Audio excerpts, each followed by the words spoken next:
একসাথে শেষ হয়ে গেল পরিবারের 7 জন মানুষ, মানুষের প্রাণ, বাচ্চা থেকে বুড়ো সবাই ছিল একসঙ্গে।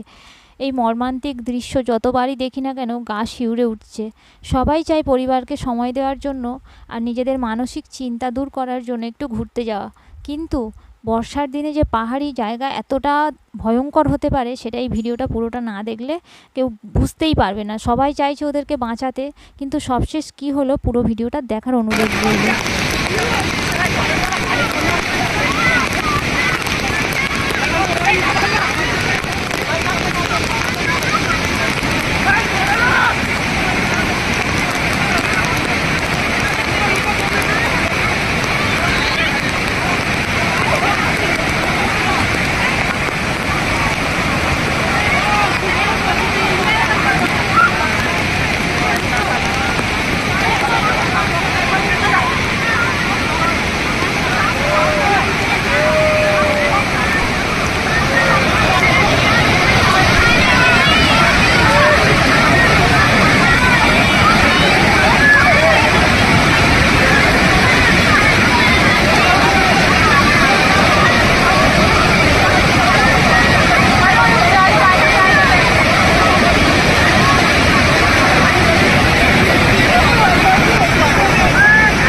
আমরা কিন্তু সবাই জানি যে পাহাড় থেকে নদী সৃষ্টি, অতিরিক্ত বৃষ্টির কারণে পাহাড়ে ধস নেমেছে।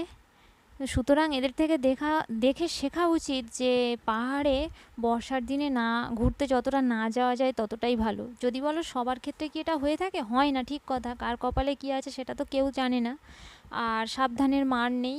আজকের এই যে পরিবারটা ভেসে যেতে বসেছে, তো এদের মধ্যে যে কি চলছে একমাত্র ওরাই জানে। আমার তো দেখে গা কাঁটা দিচ্ছে। আর এর মধ্যে ছোট বাচ্চাও আছে। এরা তো প্রত্যেকে কত আশা নিয়ে বেরিয়েছিল ঘুরতে, তো শেষ পর্যন্ত যে কপালে এটা থাকবে কেউ কল্পনাও করতে পারেনি। আর কোনো প্রকারে এখান থেকে যে বাঁচানো সম্ভব নয় সেটা তো বোঝাই যাচ্ছে। আর যত সময় কাটছে ততটাই স্রোতের বেগ বেড়ে চলেছে, কেউ কাউকে ছাড়ছেও না। এখানে পরিবারের 8 জন, 5, 4, 9 জন দেখা যাচ্ছে, ছোট থেকে বড় পর্যন্ত 9 জন মানুষ দেখা যাচ্ছে। তার মধ্যে 2 জন পুরুষ আর একটা একেবারেই বাচ্চা, আর তারপরে তো বাচ্চা আছে। মানে সত্যি আমার যে কি খারাপ লাগছে আমি বলে বোঝাতে পারবো না। আর কি বলবো, ঈশ্বর কি একটুও দেখতে পেলেন না যে এই রকমভাবে একটা পরিবার ভেসে যাচ্ছে? সবশেষ আমরা কপালের দোহাই দিই, ঠিক কথা, কিন্তু সবই কি কপাল, সবই কি নিয়তি? এই যে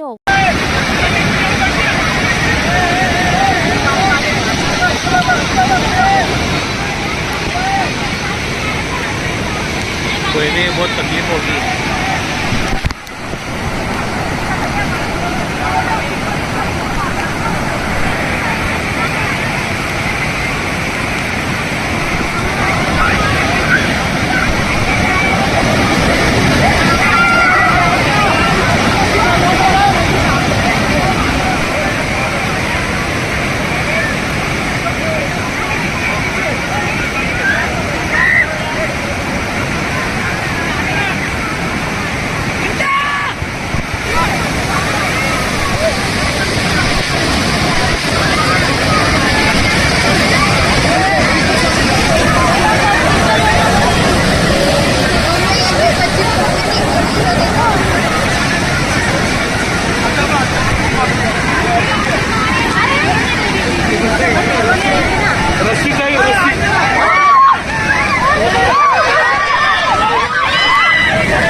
একসাথে ভেসে গেল পুরো পরিবারের ৯টি মানুষ। কারোর কিছু করার ক্ষমতা থাকলো না, শুধুমাত্র দেখা ছাড়া। প্রকৃতির কাছে আমরা সবাই অসহায়। এমন পরিস্থিতি যেন কারোর না হয়, ঈশ্বরের কাছে এই কামনাই করি। সবাই খুব ভালো থাকুক।